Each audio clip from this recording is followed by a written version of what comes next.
Alright guys, welcome back to your 58th C++ tutorial, and in this tutorial I'm going to be talking to you guys about something called a function template. Now before I actually, just give you guys a definition and show you guys an example, let me go ahead and throw a quick scenario at you guys. So say you're working for Microsoft and your boss Bill Gates comes up to you and he's like, Bucky, I need you to create the world's perfect calculator. So you say, alright Bill, let me be, I will do this. So the first thing you would probably do is this. You're going to create a function maybe to add two numbers together, add two integers together.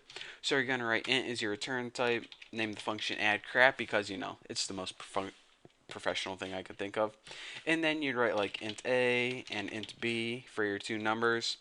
And then all you need to do in the body is, add them together and return them. So like return a plus b.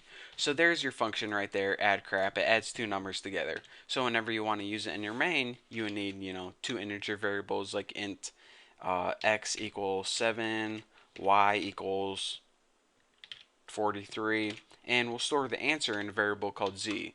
So now we would put z equal to, what I name it, add crap, and we would just throw our two variables in here. By the way, I got a new keyboard the other day and it's really different, so I keep like hitting, the wrong keys that are only one off, so just deal with me if I have a lot of typos in this tutorial. So anyways, what we do is go ahead and throw our two variables in there and then just print it out on the screen, make sure I didn't mess anything up. So cout z end line.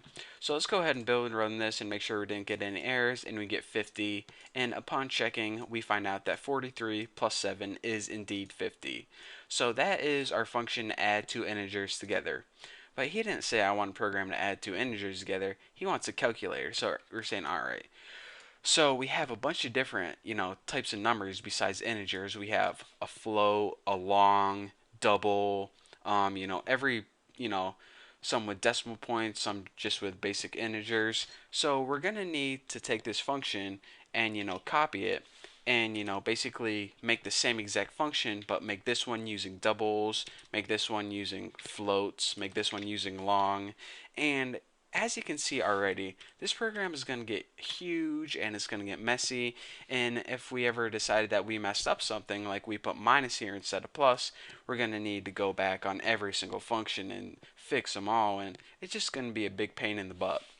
So you're saying, alright, since this function pretty much is doing the exact same thing, wouldn't it be nifty if we could just, instead of this int right here, just replace it with like a generic data type and throw in any information we want?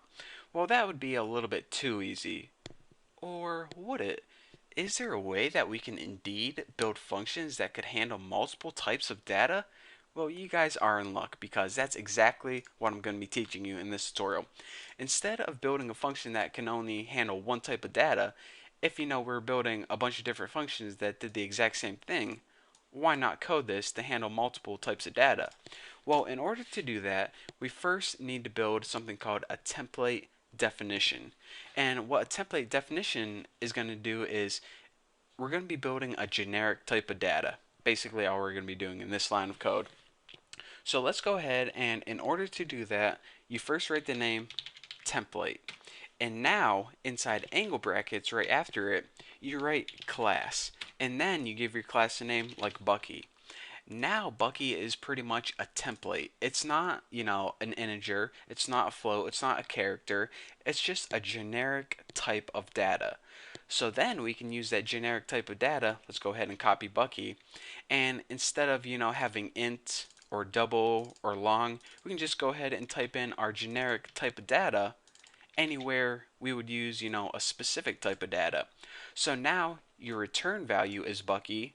Instead of passing it in an integer called a, you're passing it in a Bucky called a, and instead of passing it in an integer or a float or a double called b, we're just passing it in a Bucky called b, whatever the heck a Bucky is.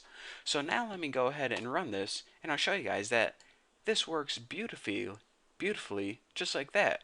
So what's happening is this.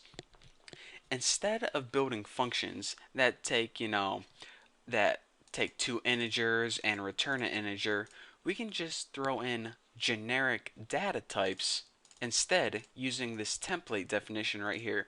So your template definition is pretty much building a generic type of data, and then instead of, taking a function that, works with one type of data, you can just use that generic type of data to work with any different type of data. So, we used integer right here, but say we wanted to use double. And remember, a double is just something with a decimal point, like 7.65 or 43.54. And now, whenever we go ahead and, yeah, I just accidentally pressed something. Let's go ahead and, yeah, now my computer's freezing. That is, yep, and that's just great. Not responding, and X that out. Now just go ahead. I'm not in the middle of a tutorial or anything. I can wait for you guys. You know what? Minimize you. You can stay there if you want. Let's go ahead and build and run this. OMG, are you flipping kidding me? Must be stopped to do a rebuild. Yes, I want to stop it. See, that's what you guys get when you buy a new keyboard and all the keys are like all over the place. I swear, this is like a keyboard. Oh, wait a minute. Oh, it was upside down. Okay, it's fine now. Okay, so as you can see, instead of integer, if we throw a double in here, it calls the exact same function and it works fine. So basically, whenever we make function templates, we're doing this. We're making first a generic type of data, and instead of making a function specific to one type of data, we're going to use that generic type of data. And now whenever we call that function, C++ is going to automatically see that X is a double and Y is a double, so you must be working with doubles here.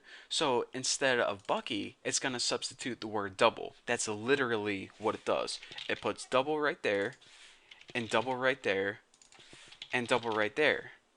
And it runs it just like that.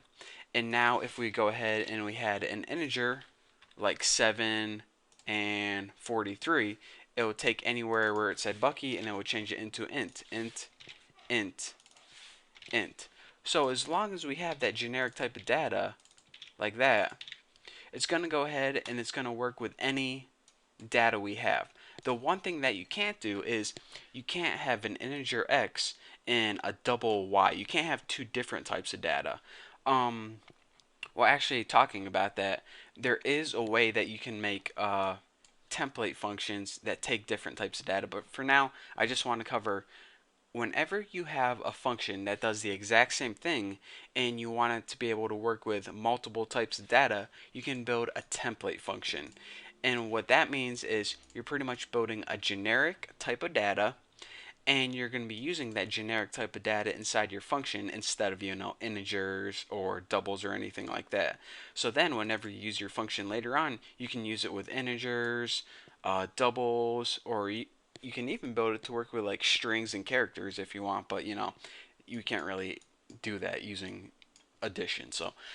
So anyways, in this tutorial we learned how to work with one type of data using a function template. In the next tutorial, I'm going to show you guys how to work with multiple types of data, like how to add an integer and a long together, or a double and a float, and all that good stuff. So thank you guys for watching, and I'm going to go take a keyboarding class with this keyboard, and hopefully when you come back, I'll be a little bit better. So one last time, thank you guys for watching, and don't forget to subscribe, and I'll see you in the next video.